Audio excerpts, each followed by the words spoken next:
Welcome everyone you are listening to and perhaps watching Calling The Audible. I'm your host, Peeze, Della, Reeze, and I'm joined by the Eagle at Master Control. Normally, when we're late, it is my fault.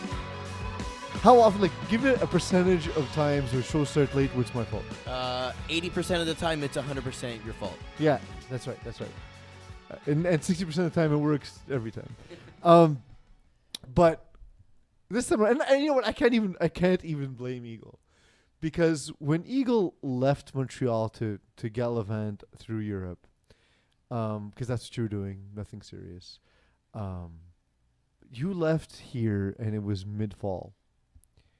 You returned to the cold depths of winter that arrived some 6 weeks early. Completely unpredictable, too, because we never get this much snow in early November. Yeah, it's been years since we got this much snow in the middle of November. Usually, I remember maybe about 3 years ago. It was the first year I bought my house.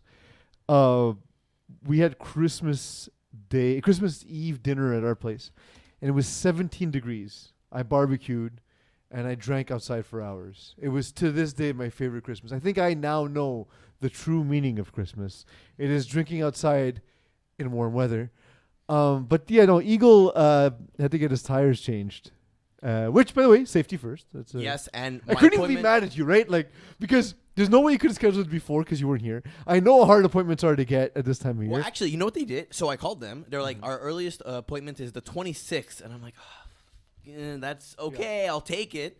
And then they call me back and they're going, actually, we're opening up slots at 6 o'clock on Thursday if you want to come. All we're doing is tire changes. And I'm like, all right, sign me up, fam. Yeah. So that's what I did. Yeah. Well, that's it. So, I couldn't even be mad at you because you're being responsible. You couldn't really have done it any differently. And, you were probably thinking when you left for Europe, well, I'm going to come back to Montreal now 3 weeks before I need to put my winter tires on. And that'll be 2 weeks before we see any snow whatsoever. Yeah, plus I was like, I already did my oil change. I already did all my maintenance. I literally just need to do tires. It'll be quick. It was not. Perhaps learning to change your own tires is the next step, but I don't see that happening. No, there's no way. You didn't get your Disney Plus account yet. I did not. I don't know if I will. Really? Why is that? You're just like a mega hipster and just hateful for no reason? I don't watch a lot of, I have Netflix, I have Spotify, I have Sirius Radio, which you laugh at me for, but whatever. And I just don't use it. You're the only person in the world still paying for radio. Yes. And I don't use it enough to really justify, so I can see a Disney Plus subscription going the exact same way, where the first month I will go apeshit watching everything, and then I will never touch it again. That's fair. I, on the other hand, instantly. I've been so excited for it since it was first announced. I'm also one of these cord cutters, right? So I'm all about paying for subscriptions to things I actually want and will actually use. As soon as I saw there was going to be Star Wars content that would be like live action and access to a whole bunch of other stuff, I was like, okay, sign just the live action Star Wars stuff is enough to get my $8 a month. Yeah, no problem. It's done. And I woke up first thing in the morning, downloaded The Mandalorian, spent 39 minutes in the washroom hiding from my wife, watching a show on my tablet, and I realized I'm ready for fatherhood because I have the Disney Plus account and I know how to hide from people. That's basically all you need. No other skills are required. That's the only skill. Listen, I know how I was raised, okay, Eagle? And of course, if for those of you interested, on hotsaucesports.ca, unofficial sister partnership to the Flag Plus Football Calling the Audible podcast. There's myself, there's Terry Tam, there's Eagle, and Duke. On our website, we have a blog. We have a bunch of different articles, many of them about sports. We do have a review of The Mandalorian in its first episode. Been listening to Hot Sauce Sports. I finally waited for you to play that properly and didn't step all over it, Eagle. Are you proud of me? Yes. Let's get into We've almost learned something. Oh, almost. It only took some 50 weeks. Eagle, let's get into some FPF. You were shocked to see Les Centaures beat Team Ethnik 31-12. Did you see this coming? So, I came off my second last game was against Les Centaures. One of the most fun games I've played in FPF. Completely back and forth. It was awesome. I saw this game potentially going in Les Centaures' favor because they were better than they had played early on to start the season. You know my affinity for willpower. You know we've been incredibly flattering to Hugo Alemano and Chris Brockwell. A guy we haven't talked a lot about is Felix Foru. Foru. I'm hoping I'm pronouncing it properly. I often, until I've heard it said by someone else, my French pronunciations are not amazing. But Felix had a great game. He played either pro or semi-pro ball in France, is what is reported to me by Simon Dagenet. Full disclosure, who in the past has gotten details wrong. Making the same mistake. If it's not correct, Felix, please let us know. But that's what I was told. I've seen the dude play. Dude's awesome. Really intense, but really, really awesome player. And Benoit Lawler had it seems he just had an off game because, the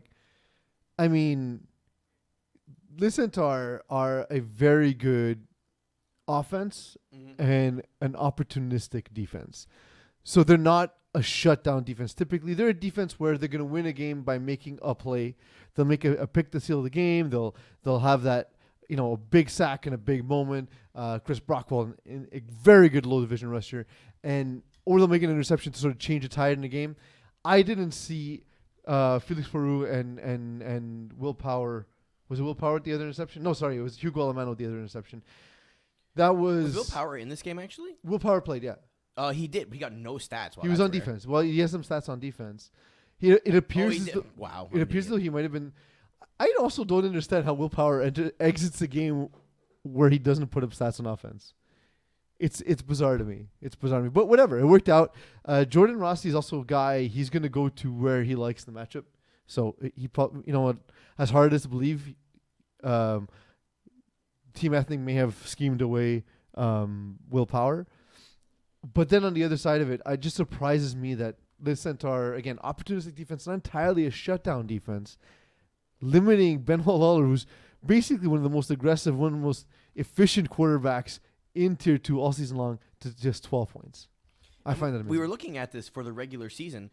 This is the lowest number of points that Team Ethnik has scored, right? By double. Yeah. Or by half, rather. 34 game 1, 53 game 2, 32-41, 25 was the next closest in week 5, and then 46, 45, 55. How do you only score 12 points after being so dominant? This is Super Bowl 51 all over again, right? You have the two most powerful offenses, and they put up 12 points. Well, but here the other offense was still prolific, right? So yeah, at least Les Centaurs did what they had to do.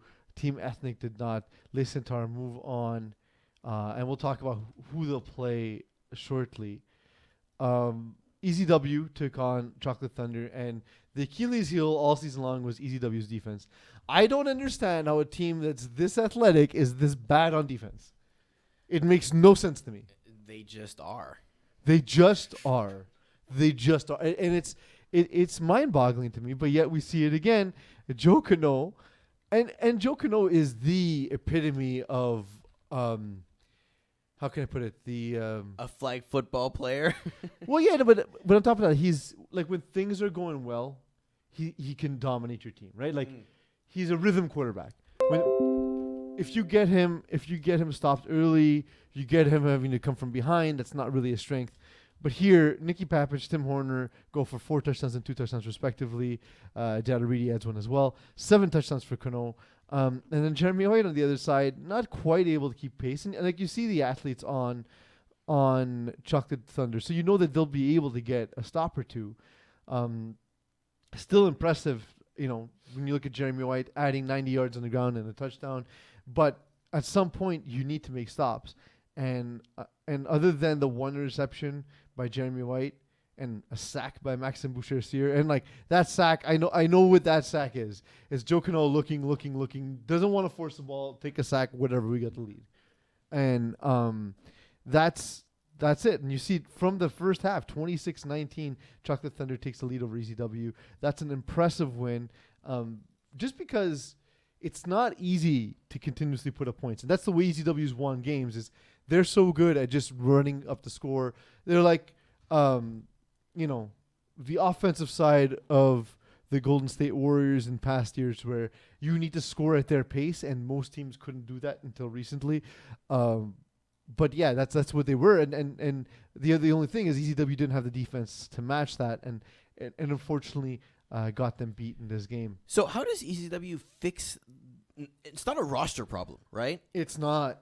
It's not because the athletes are. It's honestly, it's a defense that's bizarrely reactive, where they release guys from a zone and then don't jump to pick up the next thing. They don't read the field on defense. They're like, I'm here. I'm in the flat here. I got to cover the flat here, right? So it's two things. When you do that, you're susceptible to floods because you send two levels at one person. He has to choose, and it puts them in a bad position. That's why like you see the quarterbacks have been effective against them. They're all flood concept guys, and tier 2 is good enough that you can't play man all game, which they know. So they haven't done that. They've tried a lot of zone concepts. And one of the things, for example, that Jeremy White told me was that during the season, he was infuriated that a lot of times they would just allow deep posts over their head. And then, so they adapted. But often Eagle, if a deep post is coming from one side, quarterbacks will often call a deep in coming from the other side and try and see which one the safety is going to jump. Or even from the same side, we have a deep post and a skinny post and a deep in from the outside, and see, okay, if he's dropping to pick up the post, which is what they started to do, but then it allows these massive gaps in their zones. So it has to do with a lot of handing off responsibilities. Guys in the flats at times need to abandon their responsibilities because look, you got to be willing to give up a 7-yard gain if it means negating a 15-yard catch and then a 12-yard run. Yeah, I always say, tell my flat defenders, if you have no one in front of you and no one to the side of you, there's someone behind you, and now you're guarding turf, right? Yeah. You're completely useless. Do something. Go find anyone and cover them at that point. But it's a communication issue, and I think it's something that's going to improve over time because it's the same core of guys that's been playing together. But it's something they have to absolutely focus on. ISA beat Outlaws. I said in the last podcast, you weren't here, Eagle, but I'm sure you were listening, in wonderful Geneva, that I thought this was a bad matchup for Outlaws. It proved to be the case. Max Marini just has so many weapons. Shaq Lattimore and Jordan McInnes were the guys we isolated. Mickey Marini just having his connection with Max, obviously. Kyle McGuigan. Literally, if we listen back, these are the 4 guys we said would have an impact. And there's just not all of the athletes to cover everything that ISUP has. And Stephen Harpersaud's a guy, he's going to put up 5 scores a game, but asking him to put up 6 or 7 makes it more difficult. On top of that, Shaq Lattimore had the pick 6. That was truly the difference in the game. That's what kept the game really out of reach. They put up a fight, though, if you think about it, right? Do you think Outlaws were going to be this competitive in this game? Sorry? Do you think Outlaws were going to be this competitive? I thought so. I thought it would be score for score, but they wouldn't be able to keep up at some point. Just because I know Stephen H is always going to put up points. Yeah. If you have Isaiah Allard and Justin Lerner, I mean, you can literally feed them the ball, which is what you did here. But defense on defense, it's the thing. It's like, no offense to our colleague Jim Calethris, he's not the fastest dude, right? Yeah. And so, we all know what Isaiah Allard can do on defense and they're lucky enough that they have Terry Bablos. Do we know if he got the pick as a rusher again? Well, Terry Bablos is the rusher on the team. Okay, so no. But still, man, having the luxury of having Isaiah Allard in coverage is amazing. Justin Lerner, of course, we know that too. But then, guys that's where guys the like Brandon Kyler, drops. Jim Calethris, they're very good FPF players. Guys who, man, if you're building a team, they are great players to have on your team. The problem is that they're not guys who you can put in every matchup and expect positive results. And I know, for example, if GM is lined up across from Jordan McInnes, he's not going to look at that and be like, well, shit. Yeah.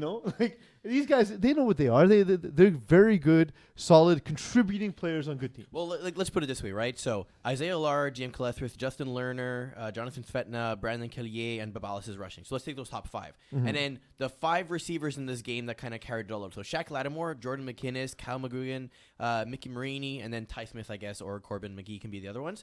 So who's your matchups here? You put Isaiah with Jordan, Kyle. You put Justin for the size, with Shaq. you go Isaiah on Jordan, and then Justin Lerner on Shaq Lattimore. Okay, so now you have Kyle and Mickey versus GM and Jonathan Svetna or Kellier, right? It's not fun. That's not fun. No, it's not fun.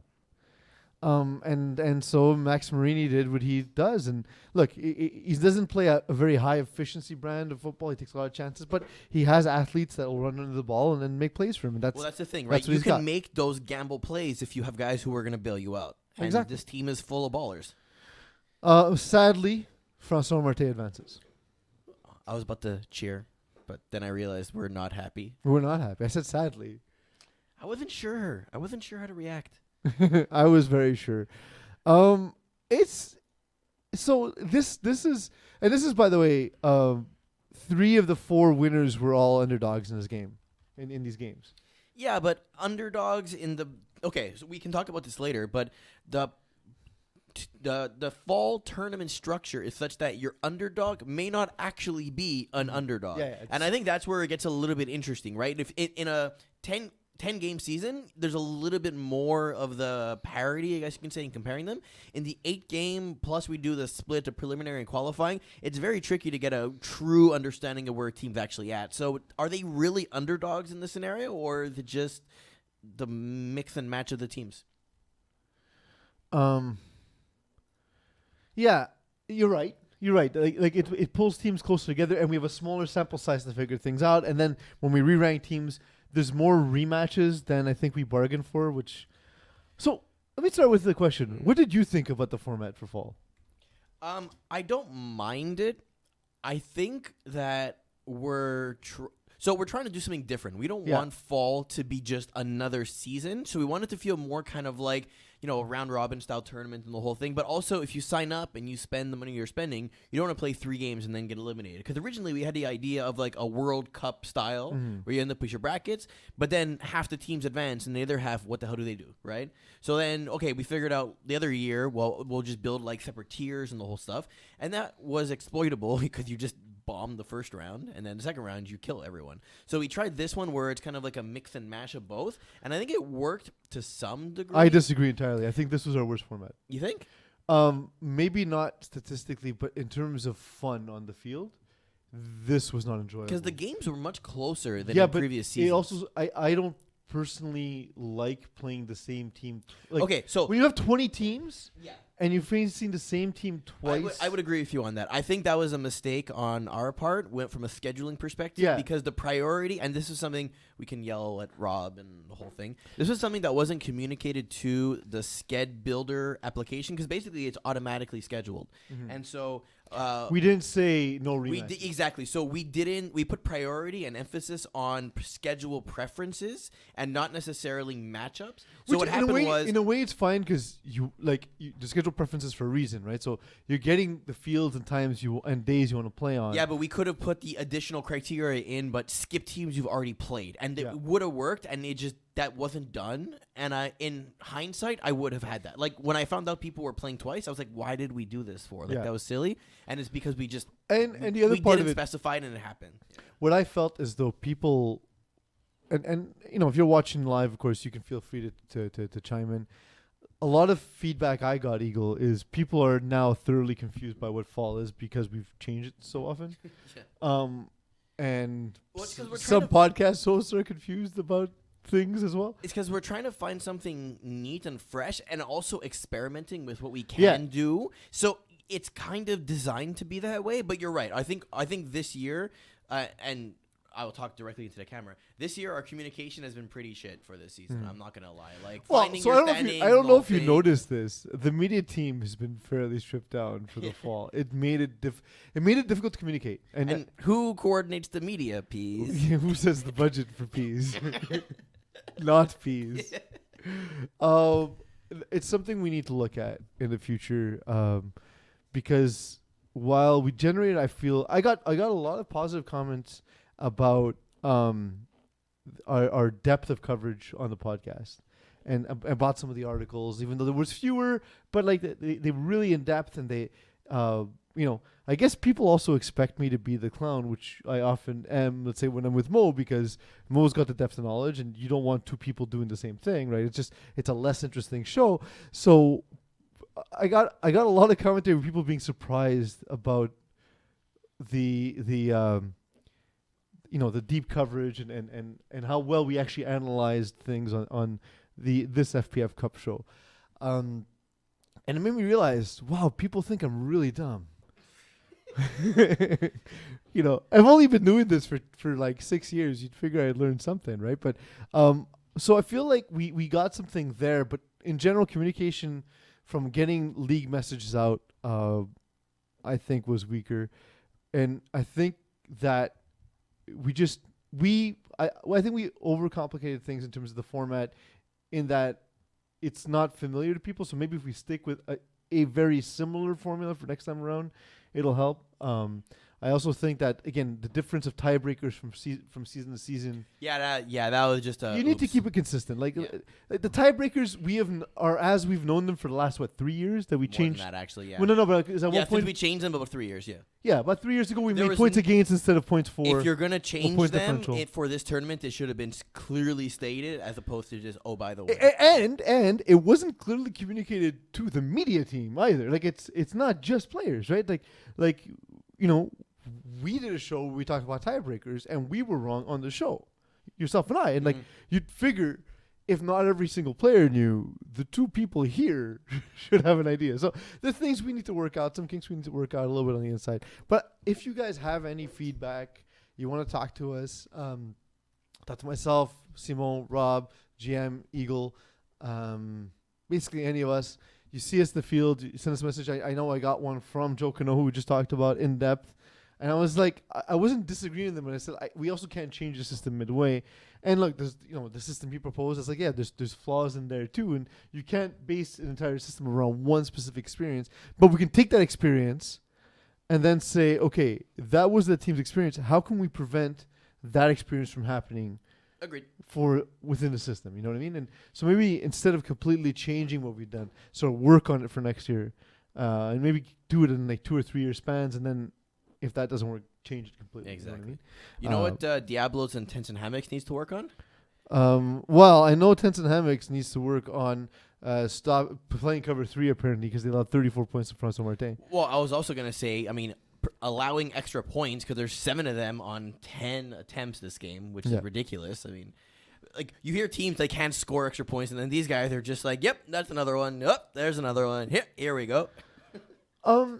I was talking to Kevin Wyeth though a while ago, and he was saying, like, because he gets like 90% of him or whatever it is, but he was telling me if you should aim for 60-70%. That's anything under that's not acceptable for converts. And I was like, that's a lot of pressure. So 70% does seem to be the watermark, but it's also true that maybe on defense you should do something differently if that's what's happening. Danny Aylward kind of held in check. He got the 2 touchdowns, but only 4 catches. And Brandon Aylward forced to use Daniel Guerrero and Sasha Carriero in this game a little bit more than usual. I think they had more catches in this game than they had most of the season. You say that though. Joel Tabuff gets 14 receptions. Oh yeah. But he's the snapper. It's hard to isolate a snapper. But I think a lot of that comes down to this Diablos defense and Alex Noel, Alexis Bissett, JD Jolly on offense, he can't catch a cold in the hospital, but on defense, very, very tall. He did get 2 TDs in this game. Yeah, it's impressive. I imagine the scorekeeper made a mistake. It's got to be that. Yeah, it's the only way. But and what's interesting is I thought Matt Lepage was going to do some serious damage for François Martin, but it hasn't been consistent. He's had games he's done very well, but there's been a lot of these kind of stat lines where it's 3 for 29. And credit to him, by the way, because he never looks aggravated that he's not getting the ball. I've learned about Matt Lepage after not ever playing against him, not ever playing with him. I learned this season, which is the cool thing about Fall Cup, by the way. I find it cool that you get to play against different guys, you get to play with different guys. It's super fun. But what I like about Matt Lepage is he seems to be just the ultimate teammate. Oh yeah, for sure. He just seems to be just having a good time out there, and it's really been impressive. But Tents and Hammocks, I'm surprised by this. You were saying that the other score shocked you. This one is the one I thought. I thought the JT system would have had it, and I thought they were smart enough defensively to take away what François Martin does. Turns out they're dumb defensively. I think it was more the like this is a close game, right? You can say, oh yeah, came down to the wire or one possession. The other game was just complete exact opposite of what you expected, like entirely different. Like you expected, if anything, 40 points for Team Ethnik and like maybe 20 for Centaures, and it was nowhere near that. So yeah, and we'll move on to tier 1, yes. Eagle. So Junkyard Dogs lightweight. Speaking of tie-breaking rules, we got a play-in game, which I've been advocating for, by the way. Every time Rob says, is there anything we can do? And I always say play-in games because they're fun. They add atmosphere. Like, my favorite thing that MLB has ever done is included that play-in game for the playoffs. It's good. It's fun to watch. It's honestly. so much fun. Then Rob instantly turns to me every time and says, can we do something that doesn't cost more money?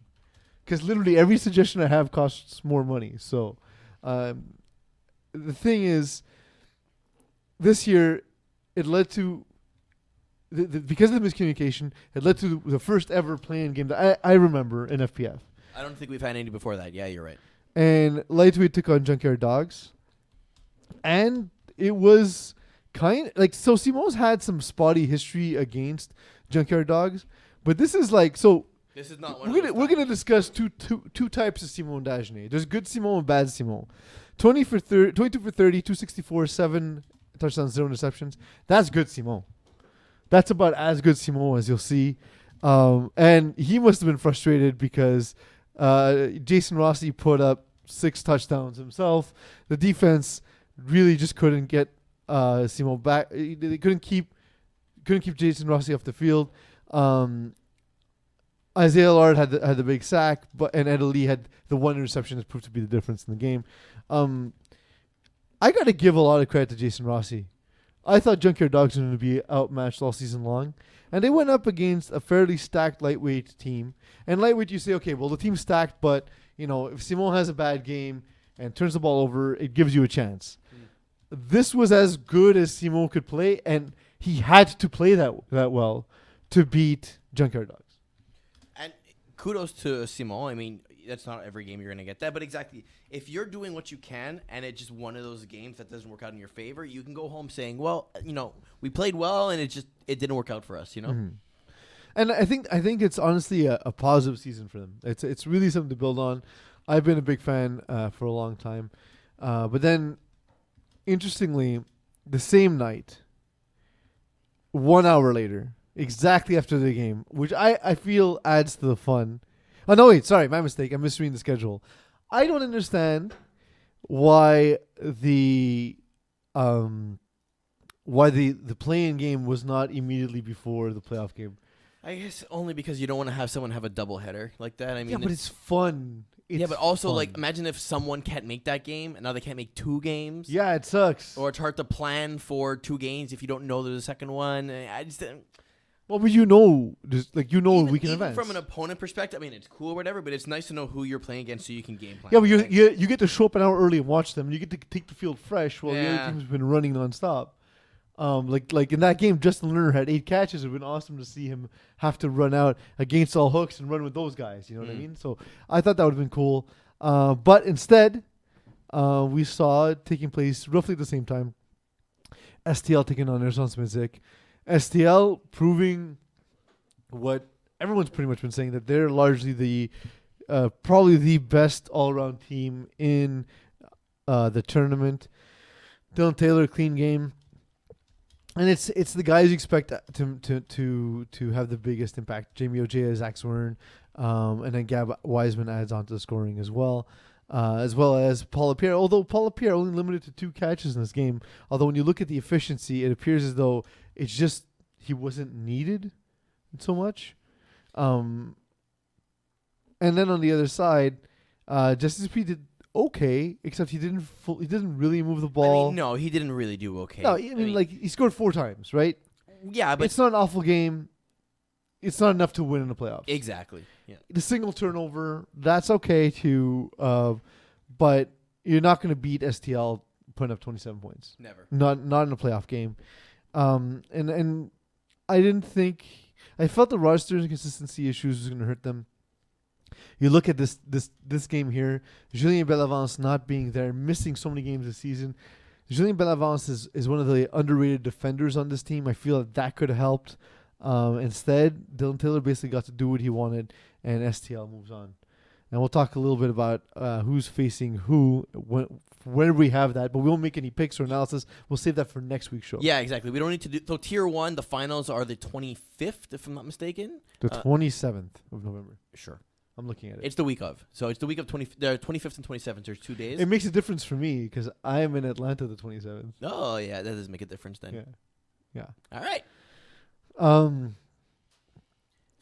Braves U beat Vinny's Huffmen. It was close for a little while. But then it just got away, and then at that point, Vinny's Huffmen, to their credit, kind of had fun with the end of it. Terry Tam they got outscored 22-6 in the second half. I mean, yeah, the only thing you can do is have fun. Yeah, like especially at the very, at the end of the game where there's 3 or 4 minutes left, you can't make up the difference.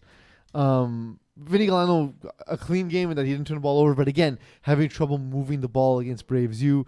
What I liked was at one point, we have a picture of this, although we're not. I don't think it's going to get put out anytime soon, but I believe it was Lauriane Beauchamp knocked a ball out of Terry Tam's hands, and Terry, thinking it was JD Chevalier, put her in a headlock, and Mike Pearson was just celebrating and yelling in his face. It was awesome. It's a great picture, but it just looks kind of stupid now that it's not JD Jelly in a headlock. It looks like Terry's going to prison for a long time. So luckily that's not what happened, and the picture unfortunately mistells the tale. It was just something done in fun and good times. But yeah, George Gary P, just a monster in this game. Joe Mahu did essentially everything he expected him to.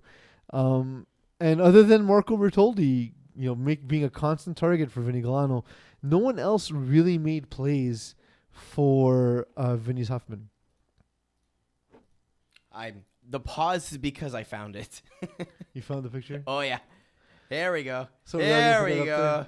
Yeah, it's more lighthearted than it seems. It looks like Terry's throwing a woman out of bounds while Mike Pearson is yelling at him to stop. That's not the thing that's happening. Mike Pearson was celebrating the play, and Terry was just sort of fooling around. It would have been nice if he smiled at least in the picture. Even his hair isn't good. I mean, I know. It's so the many first things time wrong ever with his hair's not been good in a picture, by the way. But yeah, you see guys like Justin Blanchard who made consistent plays for Vinny Galano all season long, limited to a single catch. And, that's the thing is they recognize the athleticism on the other side. And no offense to Justin Blanchard, but Braves, you have the dogs to deal with that. And Vinny Galano is not a guy who's going to take chances. And that's what Braves U capitalized on. And last game of Tier 1, we have BYOB versus 2HD. What do you think of this one, Peeze? I'm disappointed. I mean, I'm not entirely surprised because I love BYOB's record didn't reflect how good they were all season long. Matt Rene has shown something, and he honestly keep this group together as much as you can, my dude, because you're just surrounded by good people, and I feel like he's so talented that he just deserves to be around guys who can support that talent, help them execute, and are less concerned with themselves. Because that's the kind of player Matt Rene was playing with before. If you know what I'm talking about, you know who I'm referring to. You know the people I'm referring to. But honestly, he's the kind of guy I think that just everyone responds to different things, right? And some people handle guys in their face and calling for the ball. As great as Kevin Wyeth is, I think one of his greatest attributes is patience in the huddle, controlling the huddle. It seems as though Matt Rene never necessarily had to do it in his tackle experience. It just sort of came with the position where in FPF he didn't have the same acclaim. And for that reason, he had all the talent in the world around him. And unfortunately, the people that he was playing with were more concerned about getting their own. And I look at the guys on BYOD, Steven Osman, Matt Lepage, Laurent Foucault, guys who are fantastic players, but even just good team players from what I've seen. I'm not in the huddles. I'm just looking at body language when I watch them play now and when I've seen Matt Renee's teams play before.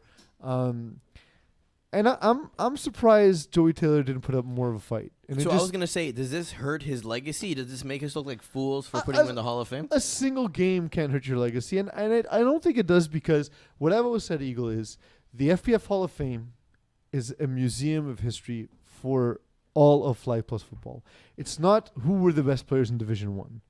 Then he would not be on that list. He absolutely has had an impact in FPF, and he's done so impressively. I love this team. I love this 2.5 dance team. I think this is a team that they can improve upon.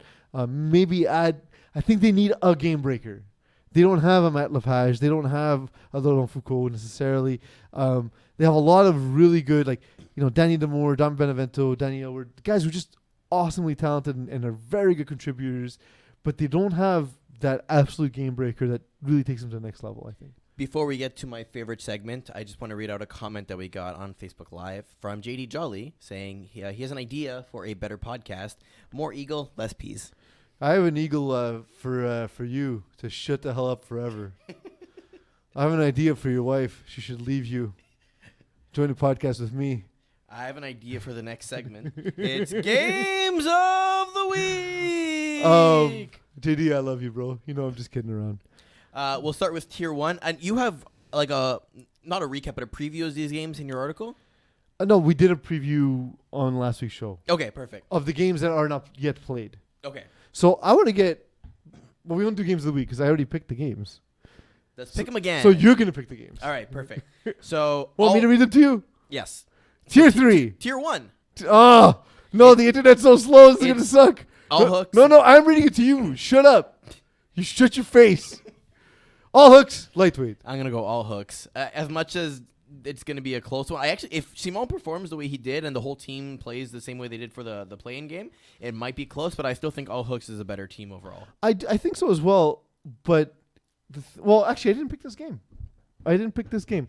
Because we didn't know who was going to play against lightweight, against all hooks. I think all hooks suffer a little bit of what EZW does, the lower division team, that defense really hasn't come together yet. And I think Simon has enough FPF knowledge and enough talent to take advantage of that. He's going to have to score every drive, but if he's good Simon, he's going to do that, and I think we're going to see that. I think we're going to see Simon in a bowl game. Give me lightweight. Tier 2. Shut up! This is fun. Tier 2. We have Bruins against My Condolences. This is a tough one because I like both rosters. Mm-hmm. I feel like I should go with My Condolences. Because? I don't know. That's the thing. I'm trying to think of the matchup. Excellent analysis. No, because JD, this is what you want. I'm trying to think of why is that, Eagle? I don't know. Thank you for your analysis. Simon part 2. No, it's because I'm trying to think of the matchups, right? Because you're going to have Jeremy Anderson going up against, I guess Ryan Reedy's not rushing for this team, right? He's in coverage with the Bruins.